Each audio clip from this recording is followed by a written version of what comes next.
Dua kapal perang diluncurkan untuk menambah kekuatan garis depan pertahanan NKRI. Kapal KRI Lukas Rumkoren 392 dan KRI Raja Haji Fisabilillah 391 ini ditempatkan di Provinsi Papua sebagai kapal perang dan patroli pengamanan laut wilayah timur. Keduanya memiliki panjang 98 meter, lebar 13 meter, dan tinggi 6 meter.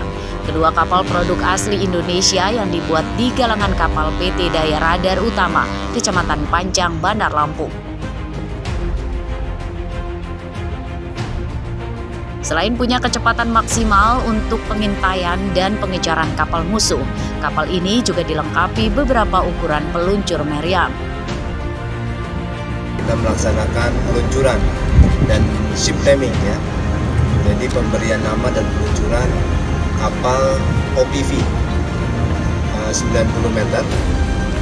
Walaupun ini OPV 90 meter, tapi dengan persenjataan nanti maka kapal ini sudah sekelas atau bisa dikatakan kapal ini adalah sejenis light frigate ya. Karena kemampuannya nanti dalam berbagai peperangan, baik peperangan permukaan, peperangan anti udara, peperangan bawah air, dan peperangan elektronika, semua mampu dilaksanakan oleh kapal ini.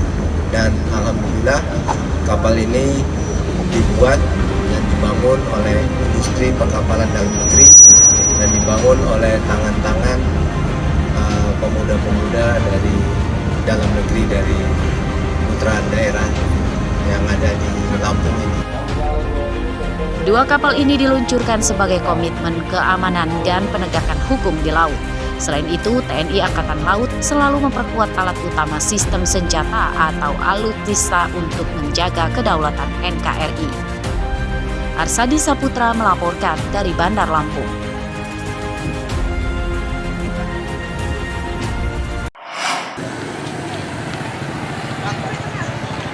Ribuan warga mengikuti jalan sehat dalam rangka perayaan Hari Perhubungan yang diisi dengan kampanye meningkatkan keselamatan berlalu lintas yang digelar oleh Dinas Perhubungan Lampung pada Minggu pagi.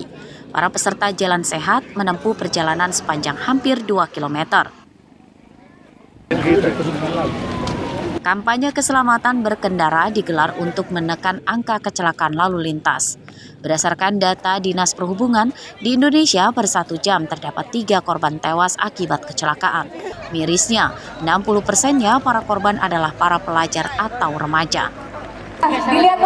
Untuk menekan angka kematian akibat kecelakaan tersebut, Dinas Perhubungan akan menjalankan program Salut atau Sadar Lalu Lintas untuk usia dini yang dimulai pada bulan November mendatang.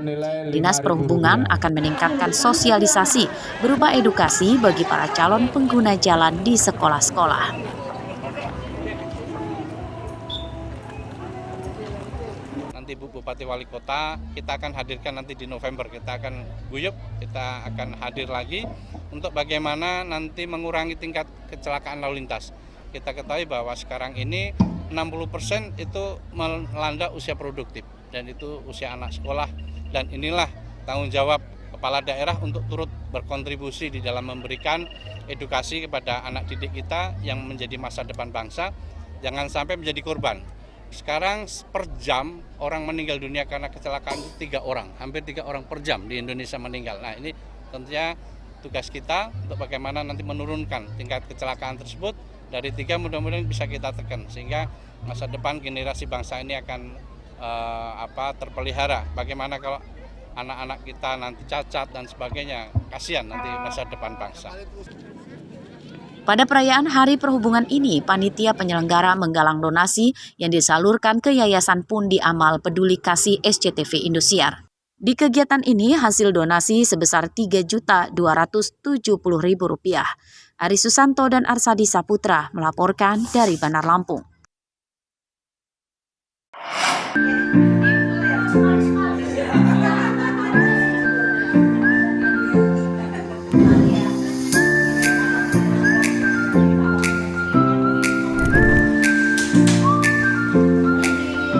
Merajut selalu dianggap sebagai kegiatan untuk orang-orang tua.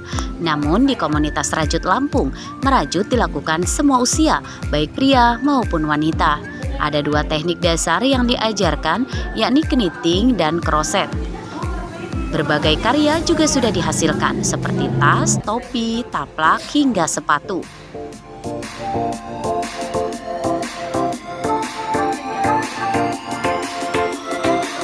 Setiap hari Minggu, anggota komunitas ini berkumpul untuk berbagi ilmu dan motivasi.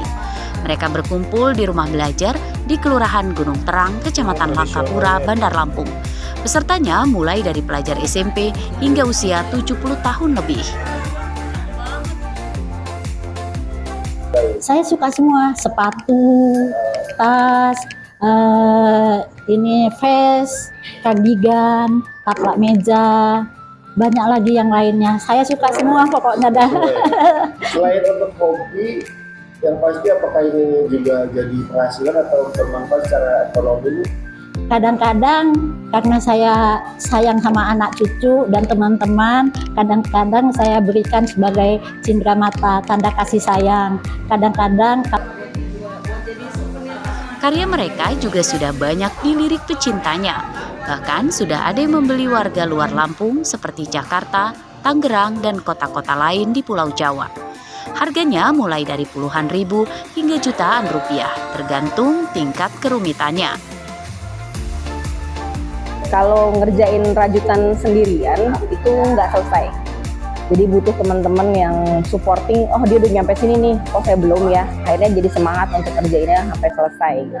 Sama kalau yang tadinya cuma bisa bikin tas saja, tiba-tiba ketemu sama temen yang bisa bikin sepatu, bisa bikin baju, bisa bikin topi. Jadi ilmunya jadi makin nambah. Goalsnya sih nggak ada, cuman kita mau sharing ilmu aja. Dari yang nggak bisa jadi bisa, dari yang bisa bikin alat, dari yang bisa bikin produk satu jadi nambah, dari yang bisa cuman crochet aja jadi bisa kniting, dari yang nggak bisa motif Lampung kita punya motif Lampung gitu. Jadi komunitas ini terbuka untuk semua yang ingin bergabung dan belajar. Belakangan ini mereka mulai mengembangkan rajutan dengan motif ornamen Lampung, sehingga bisa menjadi perpaduan budaya yang bisa diterima banyak kalangan. Andri Kurniawan melaporkan dari Bandar Lampung.